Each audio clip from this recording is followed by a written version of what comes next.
My name is Robert Harrison. I'm 79 years old. Everything you think you know about a successful life is a lie. Last Sunday, my 10-year-old granddaughter asked me one simple question for her school homework. Grandpa, did you live right? I opened my mouth to answer. Nothing came out. For the first time in 79 years, I had no answer. Because in that moment, staring into those innocent eyes, I realized something terrifying. I've spent my entire life living someone else's dream, and now standing at the edge of death, I don't even know who I am. Let me take you back. 1965. I was 18.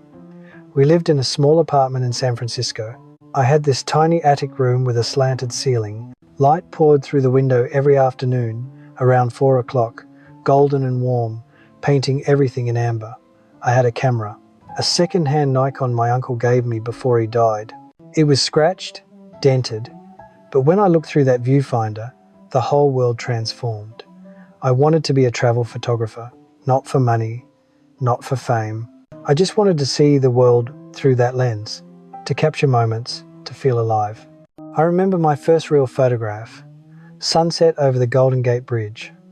The sky was on fire orange, bleeding into purple, the bridge like a dark skeleton against the flames. My hands trembled as I pressed the shutter. Click, that sound, that feeling, freedom. For the first time in my life, I knew what I wanted. But that evening changed everything. Dinner time. Our kitchen table was small, wood-worn, smoothed by years of meals. My father sat across from me, still in his work shirt, insurance agent, 23 years at the same company. My mother served meatloaf. The plates clinked, the clock ticked. I told them, Dad, I want to be a photographer. I want to travel. I want to. He didn't even look up from his plate. Art doesn't put food on the table, son.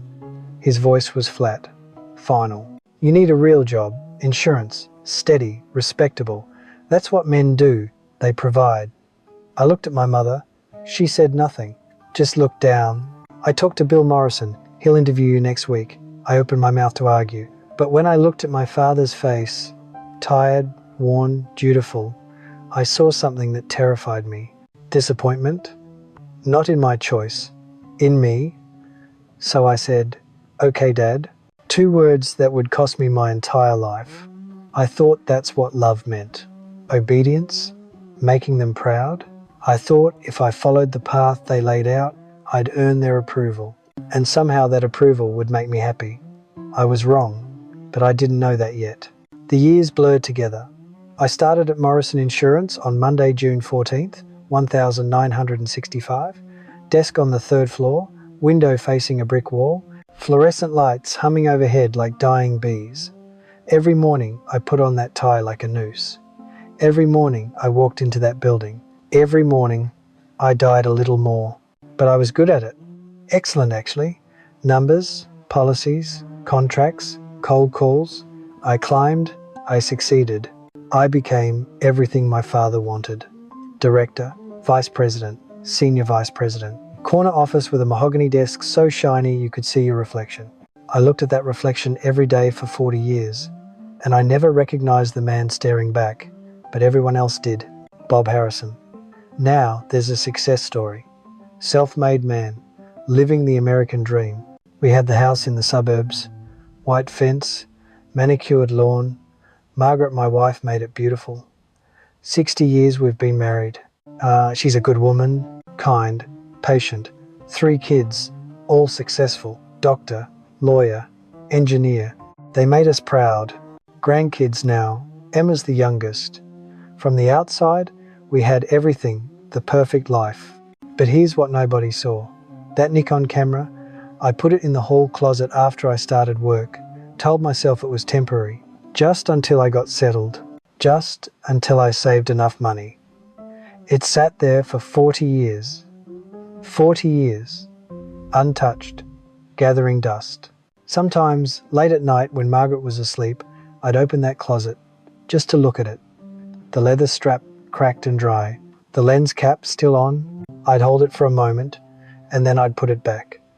Someday, I'd whisper to myself, when I retire, when the kids are grown, when we've saved enough, when the time is right, Someday, that word became my prison, because someday never came. The years kept moving. I kept climbing. I kept succeeding. I kept disappearing. Every night, I'd lie in bed and think about that photograph.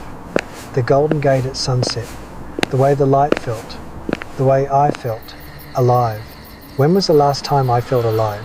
I couldn't remember. But I told myself it was worth it. The sacrifice, the discipline, the responsibility. This is what men do. This is what love looks like. This is success. We had everything, except me. I was gone. Last Sunday, October afternoon, 2024. The light came through our living room window the same way it used to in that attic room 60 years ago. Golden, warm, but I didn't notice anymore. Margaret was in the kitchen, baking apple pie. The smell filled the house. Cinnamon, butter, sweetness. Emma came over after church, 10 years old. Bright eyes, curious, fearless in the way only children can be. She had her backpack, pink, covered in stickers. "Grandpa, can you help me with homework?"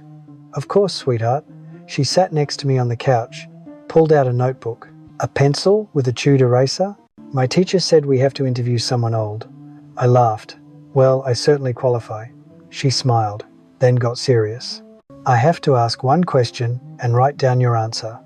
"Okay, what's the question?" She looked at her notebook. "Read it carefully." "Did you live right?" He's like, the world stopped. I looked at her.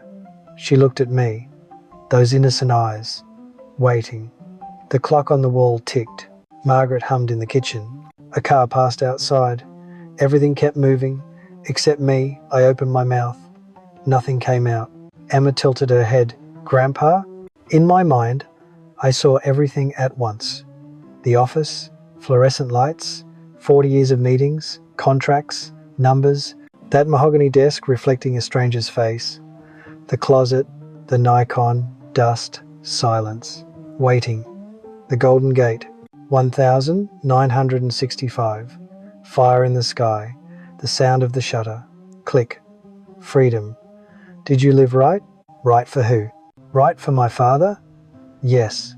Check. I became everything he wanted. Right for society? Yes. Check. Success, respect, provider, responsible. Right for Margaret? Yes. Check. 60 years. Security. Stability. Right for my kids? Yes. Check. College funds? Good schools? Everything they needed. Right for me? Me? Who is me? What did I want? What do I love? What makes me feel alive? I don't know. 79 years old, and I don't know. Grandpa? Emma's voice pulled me back. Her pencil was ready, waiting to write down my answer. The answer everyone expected. Yes, sweetheart. Grandpa lived a wonderful life, but I couldn't say it. Because in that moment, looking at this child with her whole life ahead of her, I couldn't lie. I couldn't tell her that living for everyone else's approval is the right way. I couldn't tell her that burying your dreams is success. I couldn't tell her that someday is a real day, because I've been waiting for someday for 60 years, and it never came. My throat tightened. My eyes burned. Emma, She waited. "I need to think about that question." She nodded, wrote something in her notebook. Then she packed up her backpack and went to find Margaret in the kitchen. I sat there, alone, in a house full of everything, with nothing. For the first time in my life, I had no answer. Because for the first time, I couldn't lie to myself. Emma went home. Margaret went to bed. I sat in my office. Alone. The walls are covered with frames, awards, certificates, plaques, with my name engraved in gold. Outstanding performance. Excellence in leadership. 40 years of dedicated service. I looked at them and really looked at them. They're just paper, metal, glass. They mean nothing. I stood up, walked to the closet, the one I haven't opened in years. My hand shook as I turned the handle. There it was, the Nikon, buried under old coats and boxes. I pulled it out. Dust. So much dust. I wiped it with my sleeve. The leather strap cracked in my hands, the metal cold, the lens cap stuck. But when I held it, It still smells like 1965, like freedom, like the person I was supposed to be. Why did I wait? Why did I believe them when they said this wasn't enough? Why did I think their approval was worth more than my soul? I spent 40 years in an office I hated. For what? A paycheck? I have money now, more than I need. But I never bought my freedom. A big house? We have it. But I never really lived in it. A family? I love them. But they never met the real me. Because I buried him. In 1965, in that closet, under dust and silence, and someday, the photographs I never took, the mountains I never climbed, the sunsets I never saw, the countries I never visited, the life I never lived, all of it gone. And for what? To hear strangers at my retirement party say, "You're an inspiration, Bob." To see my name on a plaque nobody will remember in 10 years. To die with a closet full of awards and a heart full of regret. I'm 79 years old. I can feel it. The end. It's close now. My hands shake. My knees hurt. Time is running out. And I just realized I never lived. I performed. I executed. I succeeded, but I never lived. I ran a race. Fast, hard, discipline, dedication, and I won. But it wasn't my race. It was my father's race. Society's race? Everyone else's race?